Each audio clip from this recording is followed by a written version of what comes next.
খবরে যাব বরিশালে নিয়মিত শিকারেও জেলের জালে কাঙ্ক্ষিত ইলিশ ধরা পড়ছে না। এদিকে ময়মনসিংহের বাজারে সরবরাহ কম থাকায় মাছের দাম বেড়েছে। নিয়ে জানাতে যুক্ত হয়েছেন সহকর্মী অমিত হাসান বরিশাল থেকে এবং ইমতিয়াজুর রহমান যুক্ত হয়েছেন আমাদের সাথে ময়মনসিংহ থেকে। আমি যাচ্ছি শুরুতেই বরিশালে।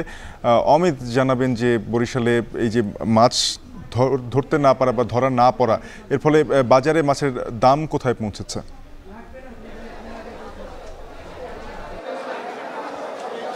শাফিন, বরিশালে ইলিশের মাছের কথা যদি বলি, ইলিশ মাছের দাম কিন্তু বেশ চড়া যাচ্ছে। আজকে ছুটির দিনে বরিশালের বাজারে ক্রেতা সামগ্রী বেশ ভালো থাকলেও সরবরাহ কম থাকায় আসলে ইলিশ মাছের যে দাম সেটি কিন্তু ব্যাপক পরিমাণে বেড়েছে। এবং যদি বলি যে 500 গ্রাম ওজনের যে ইলিশ মাছ রয়েছে সেটি কিন্তু আজকে প্রায় 1300 থেকে 1400 টাকা কেজি দরে বিক্রি হচ্ছে খুচরা বাজারে, এবং 700 থেকে 900 গ্রাম ওজনের যে ইলিশ রয়েছে সেগুলো 1600 টাকা দরে বিক্রি হচ্ছে। 1 কেজি ওজনের ইলিশ 1200 গ্রাম ওজনের ইলিশ 1750, এবং 1.5 কেজি ওজনের যে ইলিশ সেগুলো কিন্তু 2200 থেকে 2300 টাকা কেজি দরে আজকে পাইকারি বাজারে খুচরা বাজারে বিক্রি হচ্ছে। এবং পাইকারি বাজারে দাম বাড়ায় কিন্তু খুচরা বাজারে আসলে দামের প্রভাবটা পড়েছে বলে জানিয়েছেন ব্যবসায়ীরা। এবং ব্যবসায়ীরা আরও বলছেন যে বরিশালে বৈরী আবহাওয়ার কারণে আসলে নদীতে এবং সমুদ্রে যে জেলেরা যাচ্ছে তারা কিন্তু কাঙ্ক্ষিত যে ইলিশ মাছ সেটি ধরতে পারছে না, খালি হাতেই ফিরে আসছে, যার কারণে আসলে ইলিশের মাছের সরবরাহটা বেশ কম। এই কারণেই আসলে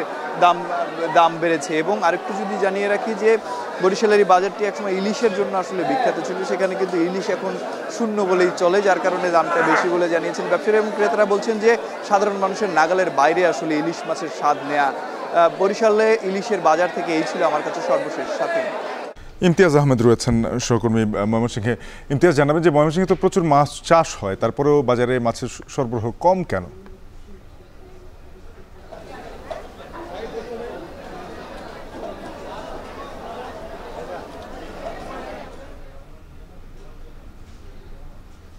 আজকে আমরা ময়মনসিংহ মেছুয়া বাজারে মাছের যে বাজারটি রয়েছে সেখানে আসার পর যেটা দেখেছি, গত 1 মাসের ব্যবধানে সর্বোচ্চ দাম যাচ্ছে বাংলা মাছের, বিশেষ করে চাষের যে মাছগুলো রয়েছে, রুই কাতল অন্যান্য যে মাছগুলো রয়েছে।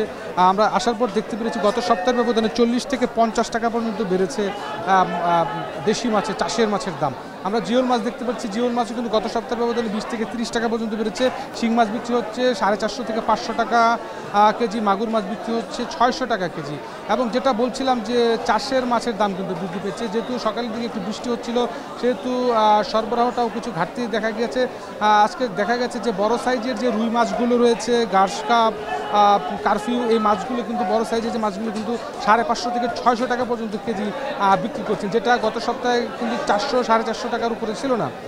এছাড়া একটু মাঝারি সাইজের যে রুই মাছগুলো রয়েছে, সিলভার কাপগুলো রয়েছে, সেগুলো বিক্রি হচ্ছে আপনার 420 থেকে 30 টাকার মধ্যে। কাতল মাছ বিক্রি হচ্ছে আপনার 500 থেকে 550 টাকার মধ্যে। এবং যে বিষয়টি হলো যে একটা জায়গার যে স্বস্তি সেটা হলো ইলিশ মাছের ক্ষেত্রে গত 1 সপ্তাহের ব্যবধানে কিন্তু 1 থেকে 150 টাকা পর্যন্ত দাম কমেছে, যার কারণে কিছুটা দাম কমেছে ইলিশ মাছের। তবে চাষের মাছের কিন্তু আজকে সর্বোচ্চ দাম যাচ্ছে সব ধরনের প্রকার আকার ভেদে। সব দিকে এই ছিল ময়মনসিংহের মেছুয়া বাজার থেকে মাছের দরদামের সর্বশেষ খবর আমার কাছে। শাফিন।